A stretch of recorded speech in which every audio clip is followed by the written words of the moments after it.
pessoal, a paz do Senhor, espero que todos estejam bem. Hoje nós estamos com o nosso 8º episódio, nossa, como passa rápido, né? Gente, nós estamos aqui hoje com a Mari, ela é esposa do nosso presbítero Ruberley, ela está fazendo curso avançado em teologia e é uma grande referência de mãe, de esposa, né? Muito obrigado, Mari, pela sua presença. Amém.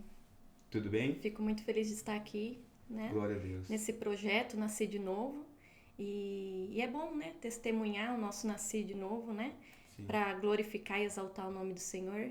Então é muita alegria receber esse convite. Que bom, né, Mari? Mari, quantos anos, não é de idade não, de conversão você tem? Olha, Matheus, eu tenho 6 anos, né, de convertida. Me converti em 2017, no mês de outubro. E, assim, a minha conversão, assim, foi bem marcante, assim. Mas, assim, você, antes dessa data, você vinha na igreja? Sim, eu já frequentava a igreja, né? Não tem como falar do meu caminhar sem citar minha mãe, porque, glória a Deus, foi ela que ensinou o caminho, né? Ela começou a frequentar aqui a Jesus Cristo do Caminho. Eu era menina, né, mocinha, e eu continuei, né, nessa caminhada, né? Por mais que eu oscilava um pouquinho, às vezes via, às vezes parava, mas eu já sabia qual era o caminho, né? O caminho da verdade, da vida, e eu tinha convicção disso. Então, a partir do momento que eu passei a frequentar aqui a igreja, eu já me apaixonei, né? Porque eu venho de uma outra religião e isso, assim, não me edificava em nada.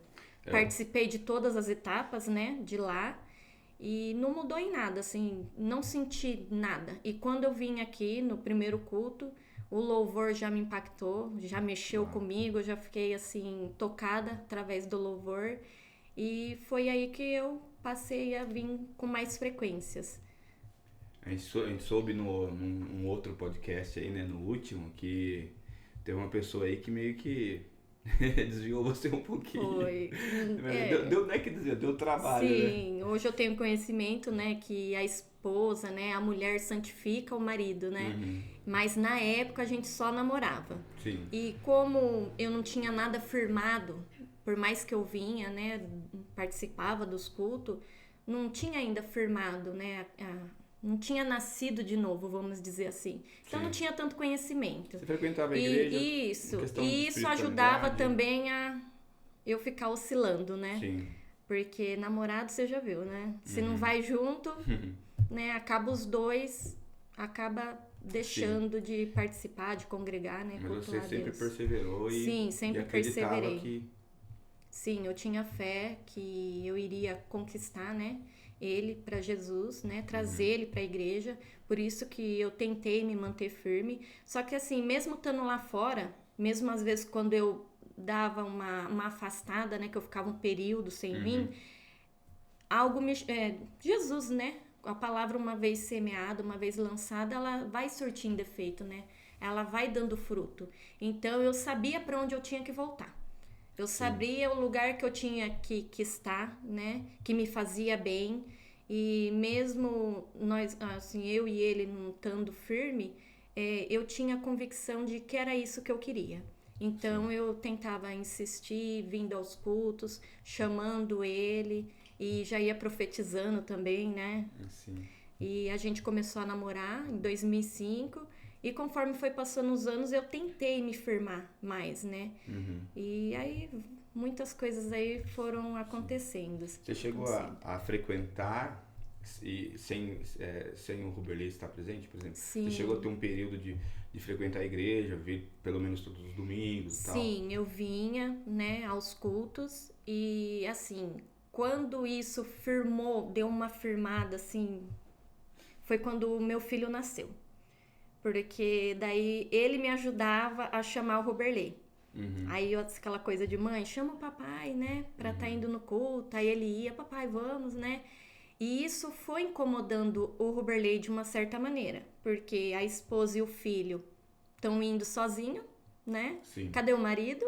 Então isso acabava incomodando um pouco ele de fato. Sim. Então eu creio que já foi tendo assim, sabe, uma direção dele também, Deus já ia tocando ali, porque a família é o propósito, né? E o projeto de Deus, né?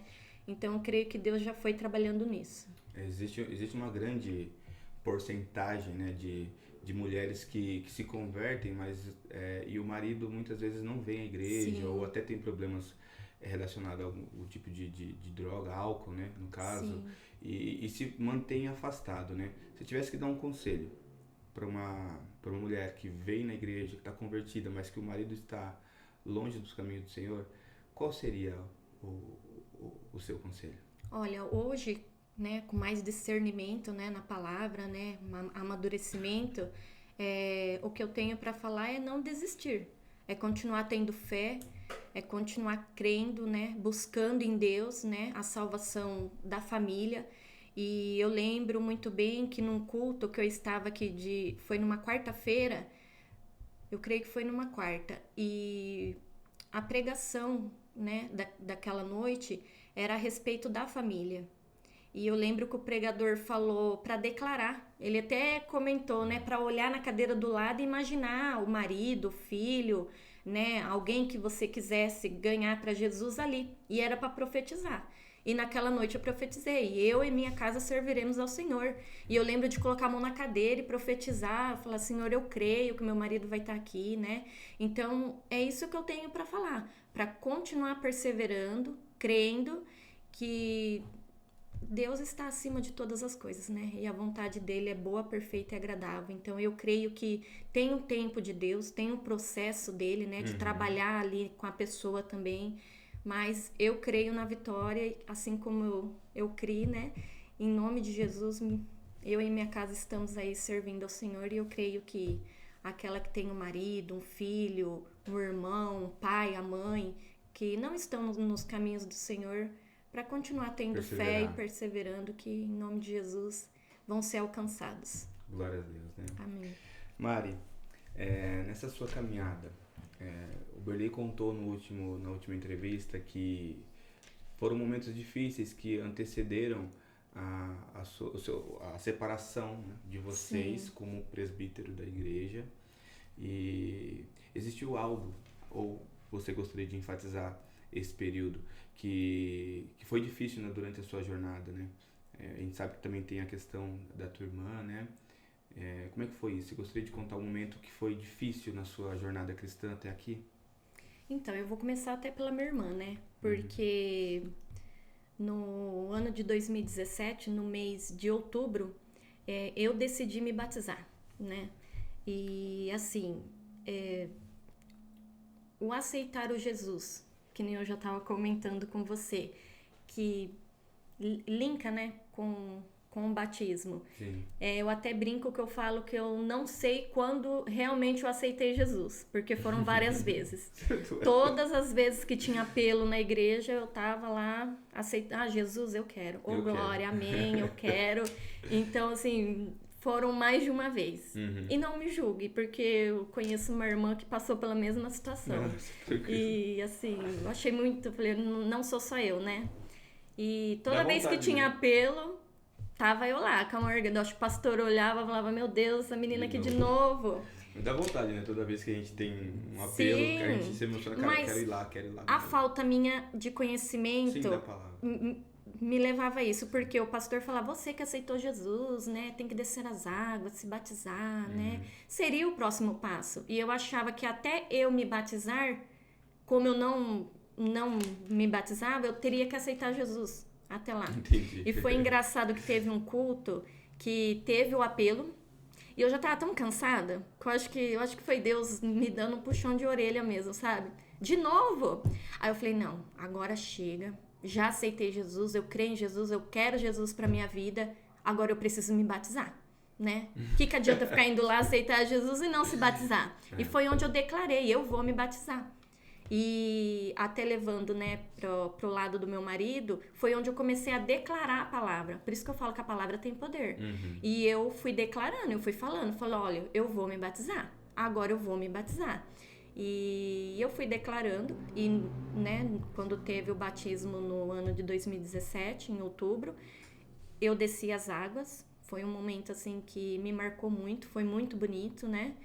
Glória a Deus por isso. E assim, eu falei que ia começar pela minha irmã, porque eu me batizei no mês de outubro e no mês de novembro minha irmã ganhou o bebê, né?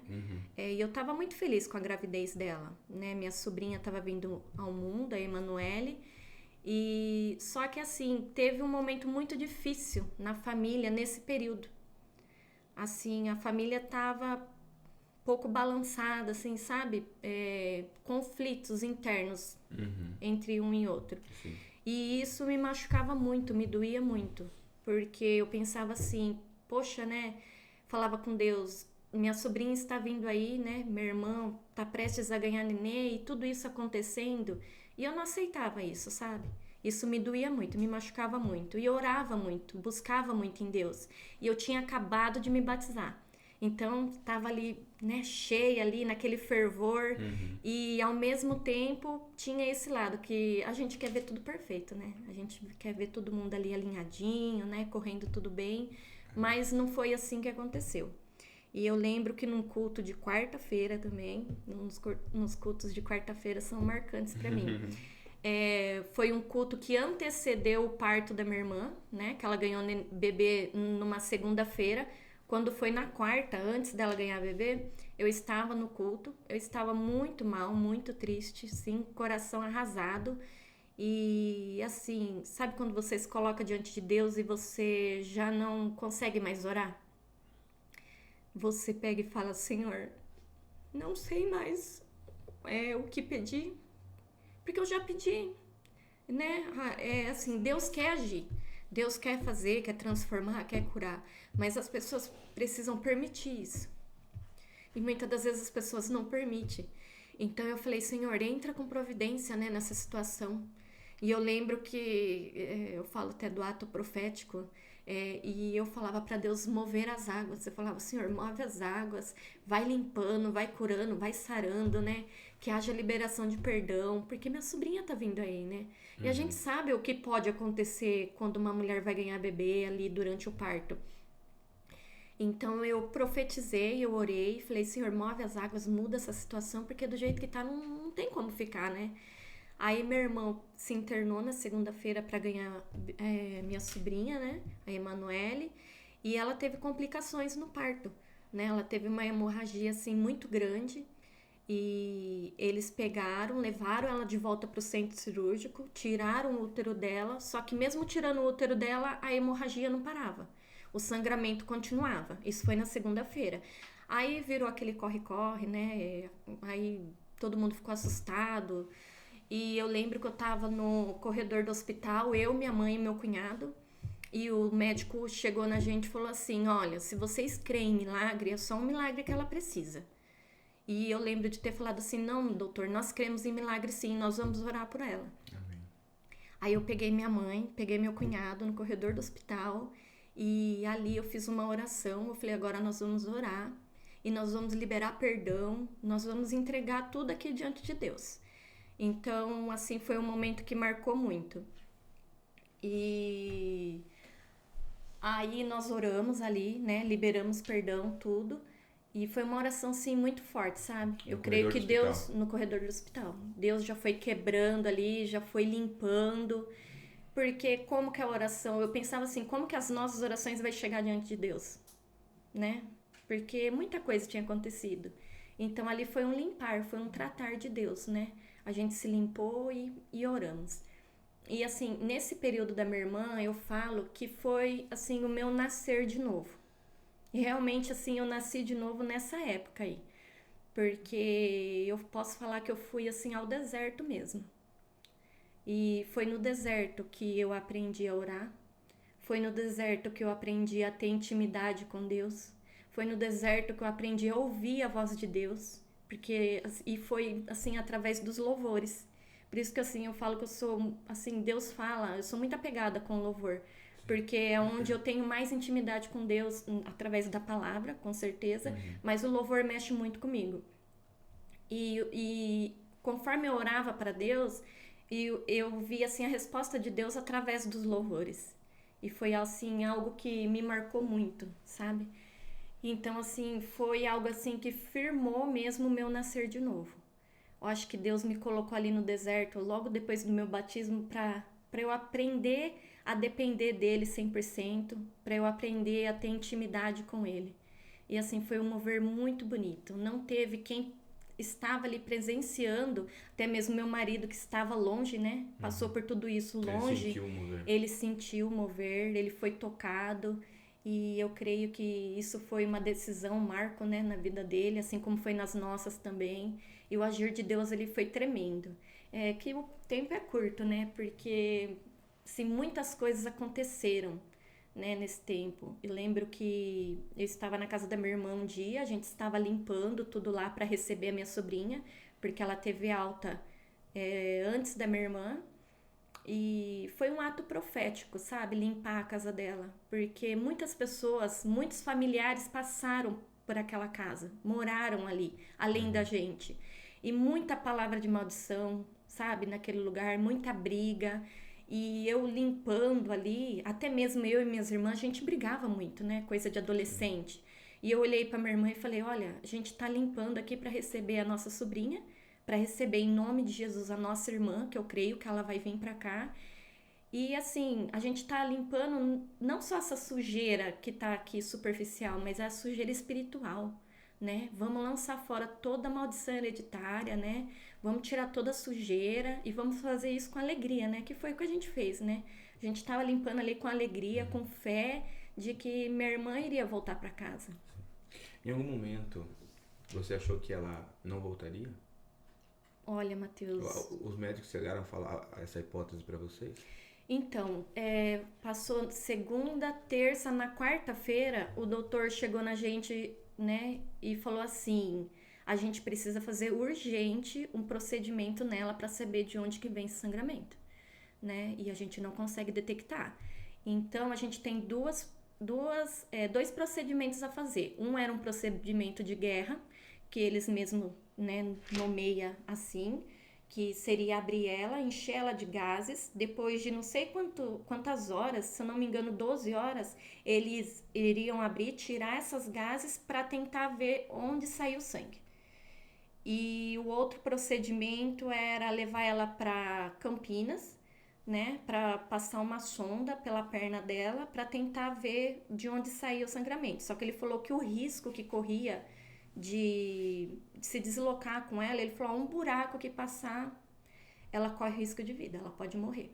E esse procedimento de abrir ela também, ela pode ter uma infecção e pode acontecer o pior. E eu lembro, assim, eu declaro muita palavra, sabe? Tenho, assim, fé, eu falo que é a fé. E quando ele falou até do procedimento de guerra, eu já bloqueei. Falou: não, em nome de Jesus nós vamos conseguir a vitória sem precisar passar por esse procedimento, né? A pessoa já tá ali, você já tá mal, assim, fraca, né? Diante da situação e vem com a palavra dessa. Então foi um momento, assim, que, sabe, me agarrei à fé e vamos orar. E nós voltamos para casa dela, né? Nesse dia. E eu reuni ali todo mundo. Tava todo mundo chorando, todo mundo ali triste, sem muita esperança, né? E eu falei: não, vamos orar. E eu lembro que, enquanto eu estava na casa dela, vinha muito sentimento de morte na minha cabeça, por várias vezes. E eu tentava desviar, tentava me esquivar desse sentimento. E eu falava assim para mim mesma: não pensa nisso, né? Não pensa na morte. Porque eu pensava na minha sobrinha também. O que vai acontecer? Como que vai ser? E se ela morrer? Então, ao mesmo tempo que vinha esse sentimento, eu bloqueava.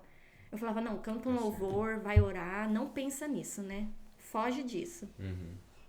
Só que daí o Espírito Santo pegou e eu creio que Deus falou assim: não, mas espera aí. E se ela morrer? Eu lembro muito bem dessa frase. E se ela morrer? O que vai acontecer? Então eu creio que Deus queria um posicionamento meu ali, sabe? Porque eu sei que é um momento muito difícil, né? Quem perde um ente querido é uma tristeza muito grande. Só que quando nós estamos firmados com a palavra, nós temos que crer que a vontade de Deus é boa, perfeita e agradável, né? E independente do que aconteça, nós temos que A continuar esperança tá nele. confiando, exatamente. Então, ali eu declarei, eu falei, não, Senhor, independente do que aconteça com a minha irmã, eu vou continuar crendo, buscando e servindo ao Senhor. E como é que foi esse desenrolar? Ela recebeu alta no dia seguinte? Então, na quarta-feira... Acharam esse... Então, foi milagre. Não acharam nada. Até hoje não sabe o que aconteceu. E como eu falei, né? Tava minha mãe, minha irmã, minha avó, minha tia. Estávamos todas reunidas, né? Nessa quarta-feira, depois que o doutor falou disso. E eu falei, não, vamos orar e em nome de Jesus nós vamos receber o milagre, né? Sem precisar fazer procedimento nenhum. E nós fomos até o quarto dela, eu falei, pega a roupa, coloca a mão na cama dela, vamos orar e declarar a cura, né? Vamos profetizar a cura e que em nome de Jesus Deus vai agir na vida dela. E enquanto nós estávamos ali naquele quarto reunidos, nós levantamos assim um clamor muito grande assim, que eu lembro das orações assim, sabe? Encheu aquele quarto.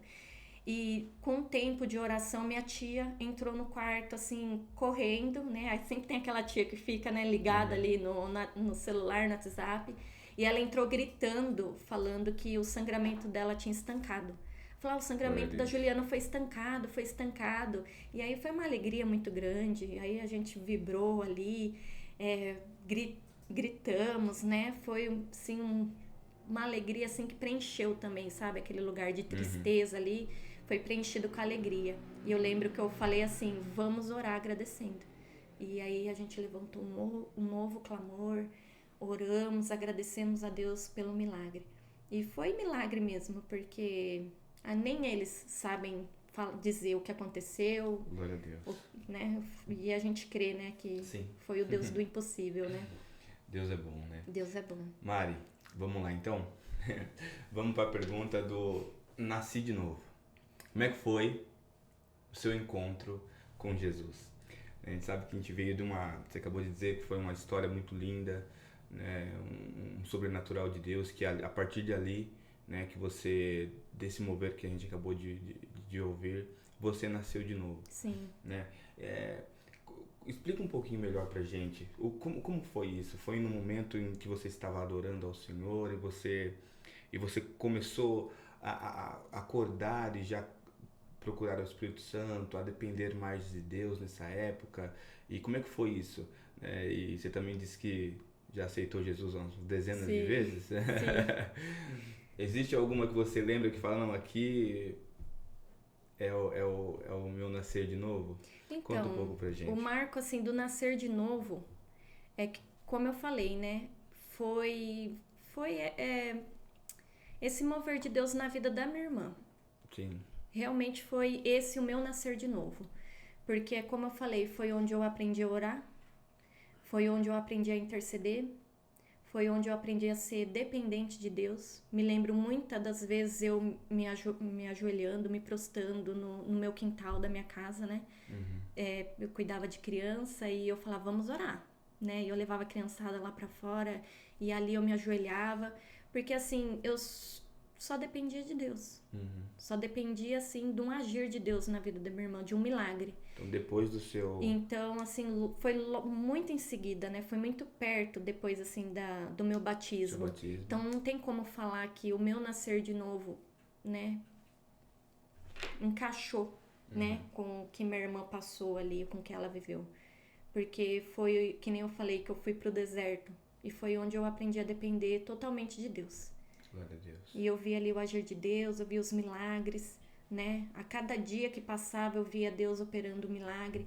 E eu lembro muito bem que eu fui na UTI ver ela uma vez. Foi uma vez só que eu pude entrar, né, pra ver ela, enquanto ela estava em coma. E ela estava ali cheia de aparelhos, cheia de fios, respirando manualmente ali, né, pelos aparelhos ali.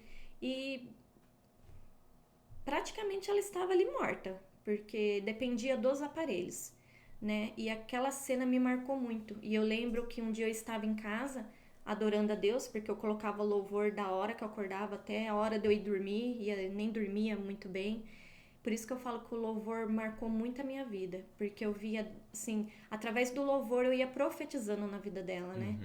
E Deus respondia também para mim as minhas orações através do louvor. Então foi onde eu fui criando ali uma intimidade assim muito grande com o Espírito Santo.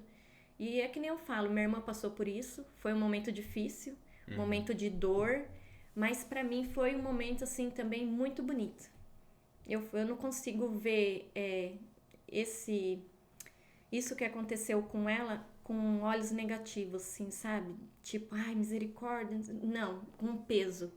Eu tiro esse peso e eu coloco a dependência de Jesus ali, sabe? Então, pra mim foi muito bonito, foi tremendo. Então, sua vida, a partir dessa experiência, né, que você teve com a sua irmã, você mudou seus hábitos. Sim. Seu contato com Deus, sua devoção. Sim, foi aí que eu creio que firmou mesmo, sabe? Aí logo em seguida, no próximo batismo, meu marido estava descendo as águas e foi o que, né, firmou para ele também. Não, quando Deus age, quando Deus opera, faz milagre, quem tá em volta ali não tem como ser tocado, não tem como ser impactado. Tem que haver transformação. Se não houver transformação, algo muito sério tá de errado ali. Então Deus transforma, não tem como Deus curar e fazer o que ele fez e ninguém sair ali tocado, né, transformado. Então foi ali a minha transformação, foi o meu nascer de novo. E glória a Deus, meu marido, né, logo após isso também ele desceu as águas. Meu filho também é batizado, né, glória a Deus. E aquilo que eu profetizei lá atrás, eu e a minha casa serviremos ao Senhor, se cumpriu. Para honra e glória do Senhor, né? Para glorificar o nome dele. E continuaremos em nome de Jesus servindo aí, caminhando em obediência. Você, né, quando você profetizou esse, eu e minha casa serviremos ao Senhor, você sonhava em ter uma responsabilidade grande na igreja? Porque hoje vocês são presbíteros, né? O Paulinho tá na bateria, no louvor. Sim. Sonhava com esse momento? Ou assim, olha, Mateus, Deus sabia de tudo? Deus sabe de tudo, né? Mas em questão ao presbitério, não imaginava. Nunca passou pela minha cabeça. Até mesmo quando o pastor, né, conversou com a gente e anunciou, né? Que falou assim, você tá brincando, fez esse convite, 1 minuto de silêncio na sala. 1 minuto de silêncio. Aí eu olhei pro meu marido, ele olhou pra mim, porque muitas coisas passam na nossa cabeça, né? Porque é uma responsabilidade muito grande. Então, assim, não é algo que você fala, sim, claro, eu aceito.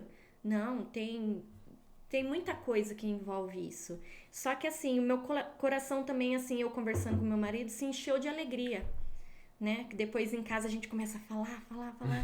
E a gente ficou muito alegre, porque antes desse convite nascer no coração do pastor, nasceu primeiro no coração de Deus. Sim. Então, é um sinal que estamos caminhando bem, né? Cremos no Deus do impossível, estamos procurando ser obedientes, né? Estamos procurando ser perfeito em Jesus Cristo. Não somos ainda. Tem muito que aprender, muito que ser lapidado. Mas, assim, isso nos encheu de alegria. Então, falar que estava esperando por isso, não, nunca passou pela cabeça. Glória a Deus. Mas, assim, estamos felizes, né? Sim. E que possamos aí servir a igreja, né, os irmãos, da melhor maneira possível. Já éramos obreiros, né, já servíamos. Meu filho também entrou pro louvor. Ele eu já profetizava, né? A gente sempre espera, né? Não, meu filho vai estar tocando a bateria, vai levar uma palavra. Então a gente já começa a orar em cima disso, né? E espera que isso aconteça. Glória a Deus. Mas o presbitério foi, assim, uma bênção, né? E espero em Deus aí que Ele vá nos preparando, nos capacitando, né? Para poder entregar o melhor para a igreja, né? Servir a igreja da melhor maneira possível. Maravilha, Mari. Agora, para finalizar o nosso episódio, né? Quem estava mais apaixonado no começo do seu envolvimento com o presbítero Ruberley? Era você ou ele? Quem se apaixonou primeiro? Olha, eu creio que foi eu. Eu que tive aquele olhar, sabe? Porque eu brinco que o Ruberley, ele é bênção, né? Pra minha vida. E quem olhou primeiro foi eu. Depois eu levei diante de Deus. Falei, Senhor, eis-me aqui, né? Olha. E o Ruberley, ele apareceu na minha vida como um conto, não de fadas. mas eu brinco que ele veio num cavalo, montado em cima de um cavalo. Não era branco, era preto. De verdade. E assim, quando eu bati o olho, eu já comecei a orar e colocar diante de Deus, né? Uhum. E ele era um menino bom, né? Só tinha coisas boas pra falar dele. Uhum. Então, assim, foi bênção, né? Glória a Então, Deus. não teve quem olhou mais ou menos, mas eu busquei, né? Eu vi, coloquei diante de Deus e fui buscando. Glória a Deus. Gente, esse foi então mais um episódio, né, cheio de testemunho para engrandecer o nome do Senhor. Se você ainda não é inscrito no canal, se inscreve no canal porque tem muitos conteúdos, não só o programa, mas semanalmente tem muitos conteúdos que vai edificar a sua vida através do corpo de Cristo, da nossa unidade. Quero agradecer a sua presença. Mari, muito obrigado por fazer por contar um pouco da tua história, um pouco para que a gente possa conhecer você melhor, né? Obrigado. Amém. Eu que agradeço pelo convite, né? E como eu falei, é para honra e glória do Senhor. E que nosso testemunho, né, de vida, né, possa alcançar pessoas, né, fortalecer e que o nome do Senhor seja exaltado, né, através desse projeto, através do nosso nascer de novo. Glória a Deus. Quero agradecer também a equipe, né, o Sidney e o Rafa, né, que faz parte da equipe do Nascer de Novo. Quero agradecer. Muito obrigado, gente. Até a próxima. Tamo junto. Amém.